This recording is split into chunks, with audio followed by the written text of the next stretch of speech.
ఈరోజు మన పొలంలో వర్షానికి బాగా గడ్డి పెట్టింది.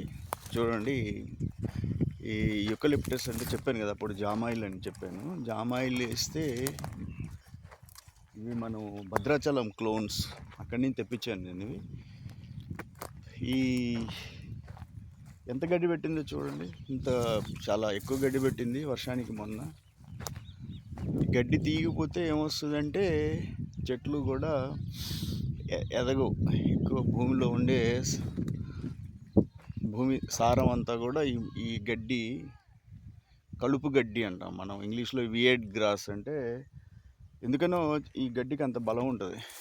ఇవి పెరిగినంతగా మనం మొక్కలు పంటలు వేసినా కూడా పెరగవు పెద్దగా. ఓకే, ఇవి పెరిగినంతగా మనం యూకలిప్టస్ అంటే జామాయిల్ అంటారు. జామాయిల్ వేసిన పోతే సుబాబుల్ అంటారు. సుబాబుల్ ఇవి మనకి పేపర్ పరిశ్రమకి ఎక్కువ వాడతారు. చూడండి ఎంత గడ్డి ఉందో. ఈ గడ్డి వల్ల చెట్లు పెరగవు, అంత గడ్డి గడ్డి గడ్డి.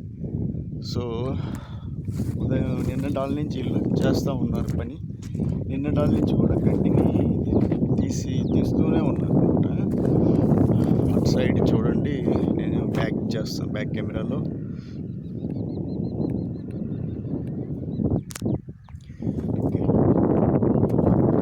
సో మీరు పొలాల్లో ఇలా గడ్డి ఉంటే గడ్డి తీసేపించాలి, లేదు అంటే మొక్కలు ఎదగవు.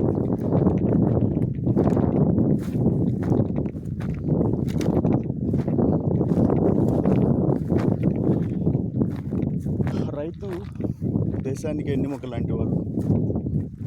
రైతు లేకపోతే దేశం లేదు. వ్యవసాయం లేకపోతే దేశం అనేది మనుగడ కష్టం. మానవ జాతి మనుగడ వ్యవసాయం లేదు.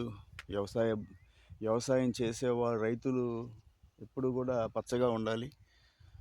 సో వ్యవసాయాన్ని అయినా గవర్నమెంట్ అయినా ప్రోత్సహించాలి. ప్రకృతి మీకు తెలుసు, చాలా కష్టంగా ప్రకృతి ఏంటంటే, ప్రకృతి తన పని తన ధర్మం తను చేస్తూ ఉంటుంది.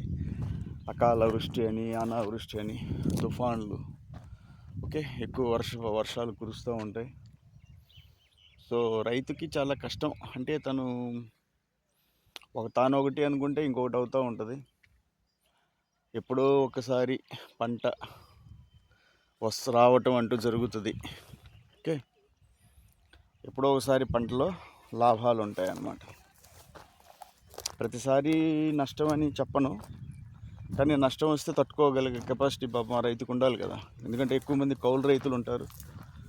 సో కౌలు రైతులు వాళ్ళ పొలాలు తీసుకొని కౌలుకి చేస్తూ ఉంటారు. కౌలు రైతుకి ఖర్చులు ఎక్కువ ఉంటాయి.